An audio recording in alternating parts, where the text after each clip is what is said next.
पुणे शहर म्हणजे विद्येचं माहेरघर, सांस्कृतिक शहर अशी पुण्याची ओळख.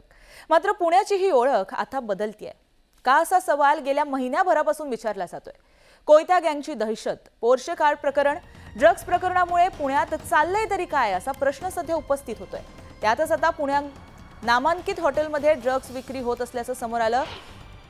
FC रोडवर L3 लेझर हॉटेलमध्ये ड्रग्जचा व्हिडिओ समोर आला आणि त्यामुळे मोठ्या प्रमाणात खळबळ उडाली. पार्टीमध्ये काही तरुण बाथरूममध्ये छुप्या पद्धतीने ड्रग्जचं सेवन करत असल्याचं या व्हिडिओमधून दिसतंय.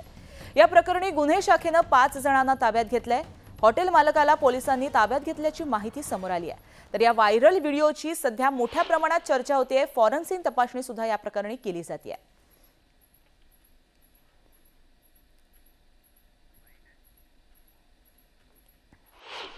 ट्रक जिकडे सापडे त्याच्यावर कठोर कारवाई पोलीस करतील आणि त्याच्या मेन जे पेडलर असतील, मेन जो सप्लायर असेल तिथपर्यंत पोलीस जातील आणि त्यांना बिलकुल सोडणार नाही. आणि ड्रग मुक्त मुंबई जसं आपण मुंबईमध्ये करतोय तसं ड्रग मुक्त महाराष्ट्र झाला पाहिजे अशा प्रकारची सरकारची भूमिका. या आत्ताच्या ज्या व्हिडिओ क्लिप आलेली आहे त्याच्यामध्ये जो कोणी दोषी असेल आणि जो चौकशी अहवालामध्ये आमच्या पण आणि पोलिसांच्या पण जो कोणी चौकशी अहवालामध्ये दोषी आढळेल त्याच्यावर निश्चितपणे कडक कारवाई केली जाईल. पुणे हा ड्रग्जचा मोठा अड्डा झालेला आहे. ललित पाटील तर प्रत्यक्षात ससूरमध्ये मुक्काम करून ड्रग्जचा व्यवसाय करत होता. अजूनही याच्यातून सरकारचे डोळे उघडलेले नाही. तरुण पिढी बर्बाद होते. सरकार याकडे दुर्लक्ष करते. राजरोसपणे हॉटेलमध्ये चोरी लपी विकत होते ते समजू शकतो आपण, पण राजरोसपणे हॉटेलमध्ये अशा पद्धतीने ड्रग्ज विकलं जाणं वाटतं सरकार झोपलेलं आहे. या सरकारला जाग करण्याची आवश्यकता. त्या पुण्यातले आजचे ड्रग्जचे व्हिडिओ बघितल्यास हे लक्षात येतं की एक्साईज खात्याची अख्खी आबरू चव्हाट्यावर आलेली आहे.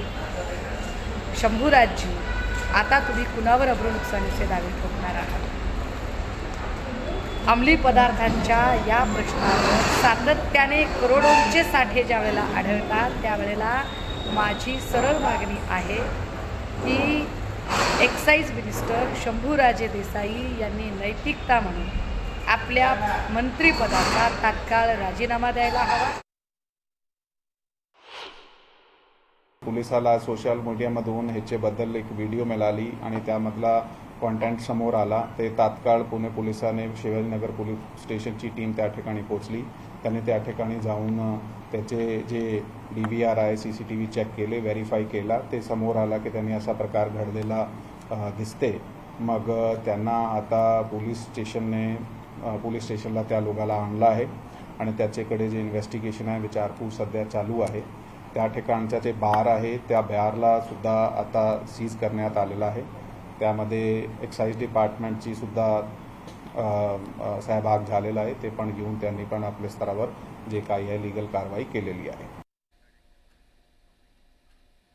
आता बुलेटिनमध्ये पाहूया टॉप 18 बातम्या.